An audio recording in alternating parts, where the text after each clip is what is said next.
Sa mundong puno ng alingasngas at tagisan, dalawang magkapatid ang namumukod-tangi, si Gusyon at si Aamon.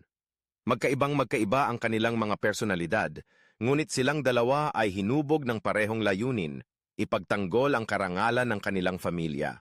Bata pa lamang si Gusyon ay ipinamalas na niya ang kahusayan sa paggamit ng mga mahiwagang patalim, mabilis kumilos at laging nakatago sa anino. Si Aamon naman, seryoso at mapagmasid, ay naging tagapangalaga ng kanilang angkan. Ngunit dumating ang panahon ng pagsubok. Kumalat ang mga usap-usapan tungkol sa labis na paggamit ng lakas ni Gusyon, dahilan upang magbanggaan ang kanilang paniniwala. Sa kabila nito, hindi naputol ang kanilang ugnayan bilang magkapatid. Sa bawat laban, naroon ang pagpapaalala ni Aamon sa limitasyon at ang tapang ni Gusyon para sa tagumpay. Magkaibang landas man ang tinatahak, tinatahi pa rin ng respeto at pagmamalasakit ang kanilang mga puso, mga bayani ng sariling kwento, magkakampi sa hirap at ginhawa,